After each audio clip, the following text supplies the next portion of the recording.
ശ്രീമന്നാരായണീയം ദശകം 24 പ്രഹ്ലാദചരിതം ശ്ലോകം 2. അഗജാനന പത്മാർക്കം ഗജാനനമഹർനിശം അലേകദം തം ഭക്താനാം ഏകദന്തമുപാസ്മഹേ. സരസ്വതി നമസ്തുഭ്യം വരദേ ജ്ഞാനരൂപിണി വിദ്യാരംഭം കരിഷ്യാമി സിദ്ധിർഭവതു മേ സദാ.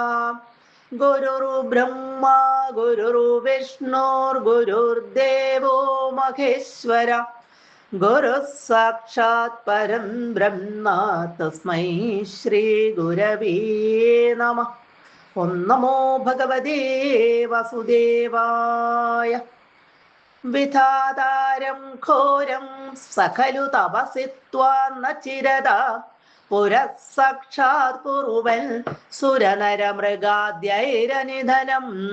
വരം ലബ്ധ്വാ തൃപ്തോ ജഗതിഹ ഭവന്നായകമിതം പരിക്ഷുന്തല്ലിന്ദ്രാദഹരത ദിവം ത്വാമഗണയൽ.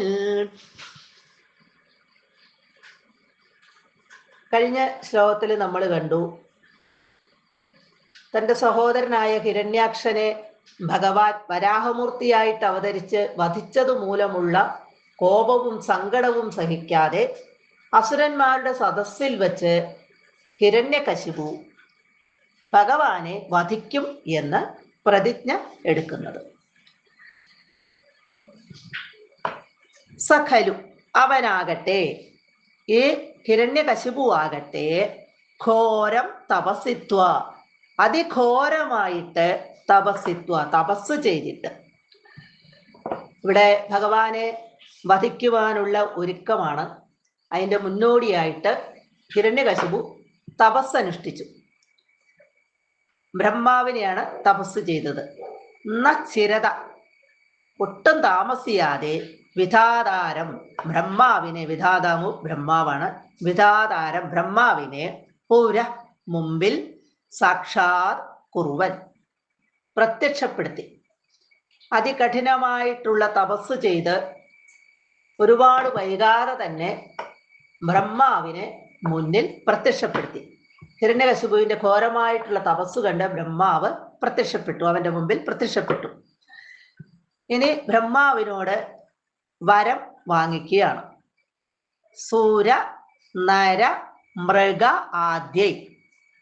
സൂര ദേവന്മാര്, സുരന്മാര്, നര മനുഷ്യര്, മൃഗ ആദ്യൈ ആദിയായ മൃഗ തിര്യക്കുകൾ. ഇവിടെ ഹിരണ്യകശിപു ബ്രഹ്മാവിനോട് വരം വാങ്ങിക്കുകയാണ്. അനിധനം വരം ലബ്ധ്വ. അനിധനം മരണം ഉണ്ടാകായിക. ഇനി ഏതൊക്കെ നിമിത്തമുള്ള മരണമാണ് ഉണ്ടാകാതിരിക്കേണ്ടത്? ദേവന്മാരിൽ നിന്നും മനുഷ്യരിൽ നിന്നും പക്ഷിമൃഗാദികളിൽ നിന്നും ഒന്നും തനിക്ക് മരണം ഉണ്ടാകാൻ പാടില്ല എന്ന വരം ലബ്ധ്വ എന്ന വരം കിട്ടിയിട്ട്. ഇവിടെ ഒരുപാട് വരങ്ങള് ബ്രഹ്മാവിനോട് ചോദിച്ച് വാങ്ങിക്കുന്നുണ്ട്. ഒരു ജീവജാലങ്ങളിൽ നിന്നും തനിക്ക് മരണം ഉണ്ടാകാൻ പാടില്ല. പിന്നെയോ ആകാശത്ത് വെച്ച് പാടില്ല, ഭൂമിയിൽ വെച്ച് പാടില്ല, വെള്ളത്തിൽ വെച്ച് പാടില്ല. തൻ്റെ മരണം ഇവിടെ ഒന്നും പാടില്ല. രാത്രി പാടില്ല, പകല് പാടില്ല, ആയുധങ്ങൾ മൂലം പാടില്ല. 3 ലോകങ്ങളിലുമുള്ള ഒരു ജീവിയും കാരണം തനിക്ക് മരണം ഉണ്ടാകാൻ പാടില്ല. ഇങ്ങനെയെല്ലാം ആണ് വരം വാങ്ങിക്കുന്നത്. ഇവിടെ മന്ദരപർവ്വതത്തിന്റെ സമീപം ആണ് ഇരുന്ന് തപസ്സനുഷ്ഠിച്ചത് എന്നാണ് പറയുന്നത്. ബ്രഹ്മാവ് പ്രത്യക്ഷപ്പെട്ടപ്പോൾ ബ്രഹ്മാവിനോട് ഇങ്ങനെ ഒന്നിൽ നിന്നും തനിക്ക് മരണം ഉണ്ടാകാതിരിക്കുവാനുള്ള വരമാണ് ഹിരണ്യകശിപു നേടിയെടുത്തത്.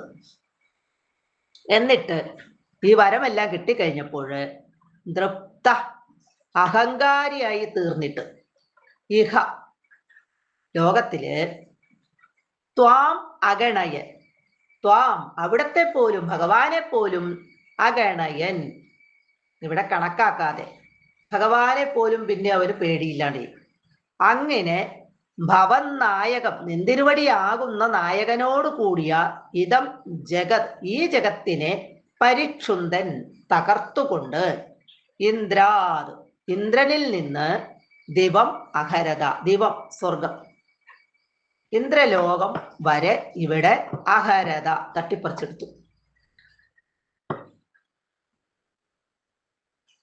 ഹിരണ്യകശിപുവിന്റെ കഠിനമായ തപസ്സില് സന്തോഷവാനായിട്ട് ബ്രഹ്മാവ് അവൻ ചോദിച്ച വരങ്ങളെല്ലാം കൊടുത്തു.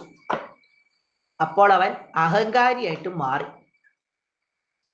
ഈ ലോകത്തിന്റെ 14 ലോകങ്ങളുടെയും നായകനായിട്ടുള്ള നാഥനായിട്ടുള്ള ആ ഭഗവാനെ പോലും അവൻ അവഗണിച്ചു. ഈ ലോകത്തിലെ എല്ലാം തട്ടിത്തകർക്കാനുള്ള ഒരു ശ്രമമായി പിന്നെ ദേവേന്ദ്രനിൽ നിന്ന് സ്വർഗത്തെ തട്ടിപ്പറിച്ചെടുക്കുകയും ചെയ്തു. ലോകോപദ്രവകാരിയായിട്ട് ഹിരണ്യകശിപു മാറി എന്നർത്ഥം. സർവത്ര ഗോവിന്ദ നാമ സങ്കീർത്തനം ഗോവിന്ദ ഗോവിന്ദ.